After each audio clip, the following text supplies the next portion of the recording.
Sheesh, look at that thing. A gigantic edifice behind us is the Ronald Reagan Building and International Trade Center. As Matt and I were exploring this and other buildings in the DC area, this building in particular prompted us to think about international trade. You've probably heard about the TPP by now. It's enormously controversial, but there is another question that we have been asked about for years on Facebook, Twitter, YouTube, email, and more, and that is this. What is a petrodollar? Would people really wage a war for it?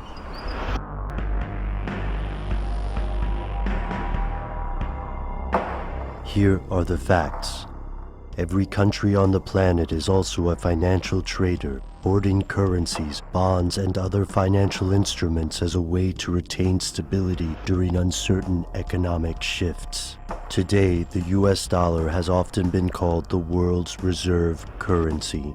But what is it based on? In some circles, analysts believe the true value of the dollar is based on its popularity as the means of exchange for international oil sales, leading traders, investors, and policy wonks to refer to it as the petrodollar. So what is this exactly, and why should it matter to you? Here's where it gets crazy.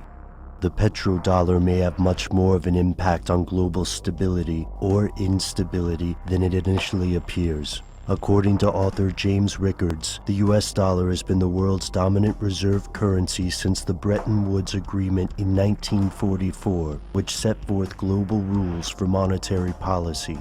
As analysts at JP Morgan write, under the terms of the Bretton Woods Agreement signed in July 1944, the United States agreed to exchange US dollars for gold at a fixed rate of $35 per ounce. Currencies of signatory nations were pegged to the US dollar within a 1% deviation limit. Central banks would buy or sell US dollars to keep their currency within the permitted fluctuation band. Thus, the US dollar became the world's official reserve currency. As of 2014, over 60% of all global reserves are in US dollar-denominated securities. But the dollar isn't based on gold anymore.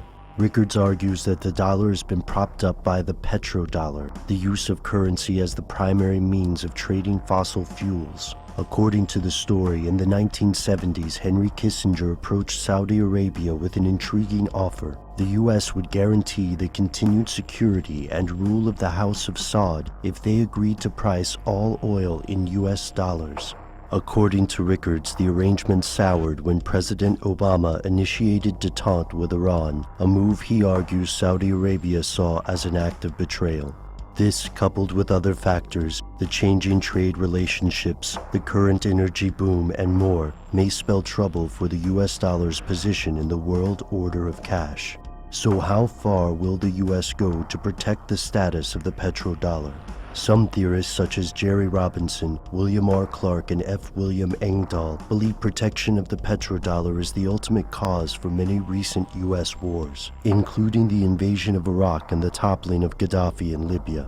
According to this idea, the US invaded Iraq in 2003 when Saddam Hussein moved to sell oil in euros. This remains a controversial concept even more than a decade later, but various quotes from government officials seem to confirm the importance of this resource in global conflicts. As former chairman of the Federal Reserve Alan Greenspan wrote, "I am saddened that it is politically inconvenient to acknowledge what everyone knows. The Iraq War is largely about oil."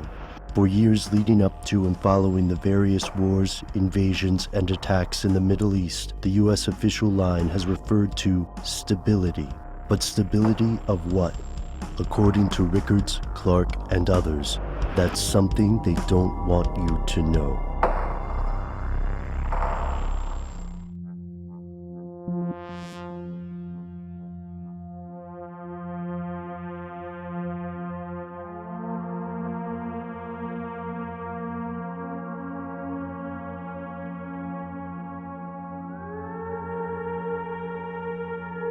China is the world's largest crude oil consumer, and its eyes are now on the rival United States as currency, the dollar. The Chinese have effectively challenged the dollar's dominance by launching the Petro-Yuan. leading some to believe the US dollar's collapse is all but imminent. According to the South China Morning Post, China's state-run media outlet trading on the new oil futures contracts for September settlement started on the Shanghai International Energy Exchange at 440.20 yuan, $69.70 per barrel. Some 18,540 lots have reportedly been sold and purchased so far. Concerns that the dollar's glory days are over began last year. Petro-Yuan futures open, over 10 billion notional trades in the first hour. After all the preparation, all the expectation, cheerleading and doomsaying, China's yuan-denominated crude oil futures contract began trading tonight and appears to be off to a good start, with over 10 billion yuan notional traded within the first hour. So far, it has tracked WTI futures well, trading at around $2 premium to WTI when translated from yuan to US dollars. Additionally, well over 23,000 contracts have traded within the first hour for a notional trading volume of over 10 billion yuan, more than 1.5 billion notional, signaling significant demand. Offshore yuan is moving in sync with Petro-Yuan futures, as WTI tends to track the US dollar. As we most recently noted, after numerous false starts over the last decade, the Petro-Yuan is now real, and China will set out to challenge the petrodollar for dominance. Adam Levinson, Managing Partner and Chief Investment Officer at hedge fund manager Graticule Asset Management Asia, GAMA, already warned last year that China launching a yuan-denominated oil futures contract will shock those investors who have not been paying attention. This could be a death blow for an already weakening US dollar and the rise of the yuan as the dominant world currency. But this isn't just some slow news day fad that will fizzle out in a few days. A warning for investors since 2015. Back in 2015, the first of a number of strikes against the petrodollar was dealt by China. Gazprom Neft, the third largest oil producer in Russia, decided to move away from the dollar and towards the yuan and other Asian currencies. Iran soon followed suit the same year, using the yuan with a host of other foreign currencies in trade, including Iranian oil. During the same year, China also developed its Silk Road, while the yuan was beginning to establish more dominance in the European markets. But the US petrodollar still had a fighting chance in 2015 because China's oil imports were all over the place. Back then, Nick Cunningham of oilprice.com wrote, "Despite accounting for much of the world's growth in demand in the 21st century, China's oil imports have been all over the map in recent months. In April, China imported 7.4 million barrels per day, a record high and enough to make it the world's largest oil importer. But a month later, imports plummeted to just 5.5 million barrels per day. That problem has since gone away, signaling China's rise to oil dominance." The slippery slope to the Petro-Yuan begins here. The petrodollar is backed by treasuries, so it can help fuel US deficit spending. Take that away, and the US is in trouble. It looks like that time has come. A death blow that began in 2015 hit again in 2017, when China became the world's largest consumer of imported crude. Now that China is the world's leading consumer of oil, Beijing can exert some real leverage over Saudi Arabia to pay for crude in yuan. It's suspected that this is what's motivating Chinese officials to make a full-fledged effort to renegotiate their trade deal. So fast forward to now, and the final blow to the petrodollar could happen starting today. We hinted at this possibility back in 2017. With major oil exporters finally having a viable way to circumvent the petrodollar system, the US economy could soon encounter severely troubled waters. First of all, the dollar's value depends massively on its use as an oil trade vehicle. When that goes away, we will likely see a strong and steady decline in the dollar's value. Once the oil markets are upended, the yuan has an opportunity to become the dominant world currency overall. This will further weaken the dollar. After a 25-year delay, the world's top oil buyer is launching its own crude futures contract. March 26 will see local currency oil futures in Shanghai in a challenge to the traditional dollar-denominated benchmarks. Here's our oil editor, Sung Woo.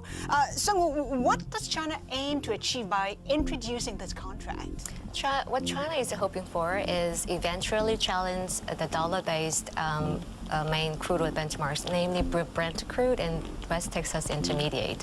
And then it's also part of ongoing efforts for the Chinese government to internationalize its own currency in global trade. Sung-woo, so that's the big dream. The big dream is to challenge dollar dominance. I'm sure there are hurdles before that can happen. Talk to us about the key challenges before China can realize that big dream. Okay, that's a very good question. The main challenge or hurdle at the moment is the apparent control that the Chinese government has over the yuan. So unless foreign investors and overseas participants have, as long as they have those kind of doubts or questions about Chinese government's control over the currency, its own currency, it will be very difficult for us to see anyone actually jumping in and just adopting that yuan-based contracts anytime soon, and simply because the dollar is the go-to currency for many years, and it's been there for decades now. So it's very hard for us to imagine the dollar to loosen its grip anytime soon. But still, it remains to be seen. Now, if I look at previous examples of this, and we do have a lot right now, of course, trading on various commodities exchanges in China. So they've had those futures contracts for a while now. How have they been doing? And, are they now established as benchmarks? Okay, that's also a very good question too. China has many commodity contracts trading already on its main big three exchanges, as you know, Shanghai, Zhengzhou, and also in oh, I forgot. Dalian, sorry. There are three main exchanges. And the trading there, sorry, I'm Chinese, I have to brush up on my Chinese. Anyway, the trading there has been exploded and mainly driven by speculators and speculation. So that is one concern that the foreign investors actually have at the moment, because those kind of excessive speculation or volatilities, any sort of uncertainties have kind of raised concern about yuan-based or the local currency-based contracts' reliability as benchmarks. So I can say that they are not yet benchmarks. The petrodollar's downfall could be a lift for gold. Amongst all the trouble ahead for the dollar, there are some good news too. The US might have ditched the gold standard in the 1970s, but with gold making a return to the world headlines, we could see a resurgence. For the first time since our nation abandoned the gold standard decades ago, physical gold is being reintroduced to the global monetary system in a major way. That alone is incredibly good news for gold owners. A reintroduction of gold to the global economy could result in a notable rise in gold prices. It's safe to assume exporters are more likely to choose a gold-backed financial instrument over one created and out of thin air any day of the week. Soon after, we could see more and more nations jump on the bandwagon, resulting in a substantial rise in gold prices. Peter Schiff, a financial guru who predicted the 2008 recession, also said the dollar would collapse, and when it does, things won't look optimistic for those who use dollars.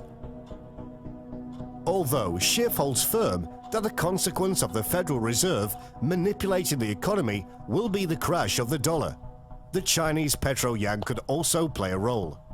They, the Fed, actually made the bubbles bigger than the ones that popped.